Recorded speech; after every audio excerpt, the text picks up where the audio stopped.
30 থেকে 50 এই বয়সে যারা কাজ করে সেই সময় দেখা যাচ্ছে তাদের দৃষ্টিশক্তি আস্তে আস্তে ক্ষীণ হয়ে যাচ্ছে, তারা কাজ করতে পারছে না। ডায়াবেটিস এই মুহূর্তে এপিডেমিক হয়ে গেছে। ওষুধটা খাওয়ার কথা সেই সময় খাওয়ার সময় থাকছে না। যেমন একদিনের সুগারের রিপোর্ট থেকে আমরা কিন্তু ধরতে পারবো না যে সত্যি সত্যি আমাদের সুগার প্রত্যেকদিন কন্ট্রোলে থাকছে কিনা। প্রতিদিন অন্তত 2 থেকে 3 জন পেশেন্টকে দেখছি যারা ডায়াবেটিসে অন্ধ হয়ে যাচ্ছে।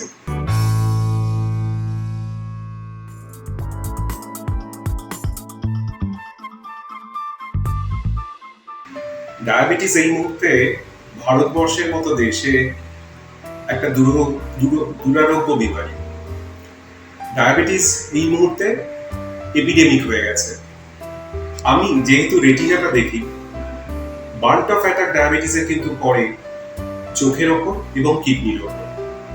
প্রতিদিন অন্তত 2 থেকে 3 জন পেশেন্টকে দেখছি যারা ডায়াবেটিসে অন্ধ হয়ে যাচ্ছে। এবং ওয়ার্কিং পপুলেশন মানে যারা ধরুন 30 থেকে 50 এই বয়সে যারা কাজ করে সেই সময় দেখা যাচ্ছে তাদের দৃষ্টিশক্তি আস্তে আস্তে ক্ষীণ হয়ে যাচ্ছে, তারা কাজ করতে পারছে না। এর মূল কারণ হচ্ছে ডায়াবেটিসটা ঠিকমতো কন্ট্রোল করা যাচ্ছে না। কারণ যে সময় খাওয়ার কথা সে সময় খাওয়া হচ্ছে না, আর যে সময় আমাদের ওষুধটা খাওয়ার কথা সেই সময় খাওয়ার সময় থাকছে না। এই করতে গিয়ে কি হচ্ছে, সুগার কন্ট্রোলে থাকছে না, HbA1c মাত্রাতিরিক্ত হয়ে যাচ্ছে। এবং যেটা দেখা যায় ম্যাক্সিমাম লোক চিকিৎসা করছেন ফাস্টিং পিপির ওপর ভরসা করে। অ্যাকচুয়ালি প্রতিদিন ঠিক থাকছে কিনা সেটা বোঝার জন্য তো HbA1c করতে হবে। এবার HbA1c হলো 3 মাসের অ্যাভারেজ রিপোর্ট, আর ফাস্টিং পিপি হলো একদিনের।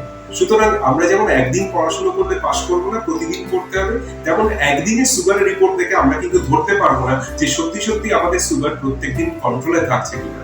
তাই চোখ বাঁচাতে ডায়াবেটিস কন্ট্রোল করুন। ডায়াবেটিস কন্ট্রোল মানে HbA1c কন্ট্রোলে রাখুন, তাতে চোখ এবং কিডনি দুটোই বাঁচবে। লাইক ও সাবস্ক্রাইব করার পাশাপাশি বেল আইকনটি প্রেস করতে ভুলবেন না। ওয়েল টক, টকিং ওয়েলনেস।